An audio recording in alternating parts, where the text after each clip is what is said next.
तुझको थाम लूं उठ के रब से हेलो पहले আজি मैं तेरा नाम କିଛି ବହୁତ କ୍ଲୋଜ ଲୋକଙ୍କ କଥା କହିବା ପାଇଁ ଚାହୁଁଛି। ସେ ଯେମିତି ହଉଛି ମୋ ମା ମତେ 10 ମାସ 10 ଦିନ ତା ପେଟ ଗର୍ଭରେ କଷ୍ଟ ପାଇ ପାଇ ମତେ ଜନ୍ମ ଦେଇଥିଲା। ଆଉ ମୋ ମାଆକୁ ମୁଁ କେମିତି ଭୁଲିବି। ମୋ ମା ଜୀବନରେ ଗୋଟେ ଜିନିଷ ଯେ ମତେ ତା ପେଟରେ କଷ୍ଟ ପାଇ ଜନ୍ମ ଦେଇଛି ମୁଁ ତାକୁ କେବେ ଭୁଲି ପାରିବିନି। ଏଠି କେତେ ଲୋକ ଅଛନ୍ତି ଯେମିତି ସେମାନେ ବୁଢା ବୁଢୀ ହେଲେ ତାଙ୍କୁ ନେଇକି ବୁଦ୍ଧାଶ୍ରମରେ ଛାଡି ଦଉଛନ୍ତି କି ତାଙ୍କ ପ୍ରତି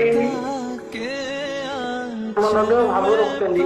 ସେ ଭାବଟା ରଖିବା କଥା ନାହିଁ। ହଁ ମୁଁ ମାନୁଛି ମୋ ମା ସହିତ ଝଗଡା ଲଗାଇ ପାଳନରେ କାଟୁଣ୍ଡ କରେ, ବାକି ସେ ଜିନିଷଟା ଖୁସି, ସେ ଜିନିଷଟା ମତେ ଖୁସି। ମୋ ଜୀବନରେ ମୋ ମା ସହିତ ଯେତିକି ପାଟୁଣ୍ଡ କରିବି ସେଟା ମତେ ଖୁସି ଦବ।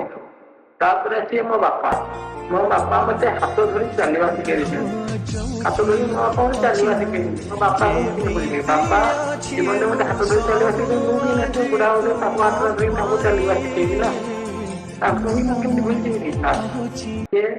ତାପରେ ମୋ भाई मते मेरे भाई कभी तुझे सहारा गुस्से देती। में कुछ बोल दिया ना भाई तो मते वो सहारा बात है ना देती, दिल तू पर जहाँ मत लेना, पहुंच क्योंकि पाई मेरा पहुंच, गुस्सा है तू ना तो 2 पछड़े पल हो। का रहता है और तू इसलिए मेरा भाई है ना, मैं जिंदगी भर का है। दुनिया पराई है बस एक भाई अफवाह है भाउज जीवन में मते रे बोली भी किसी मो फैमिली रे भाउज मते जे तने निज पुओटी भी अधिक भल पाती। भाउज ताको भी मो जीवन में बहुत उपयोग तापर लोक भी पाइबनी, भाई पर लोक पाइबनी।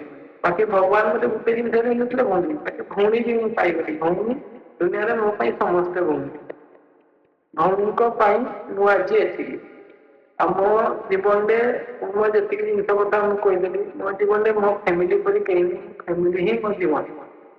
मो फैमिली प्लीज मो चैनल को सब्सक्राइब करदे और शेयर भी करदे प्लीज।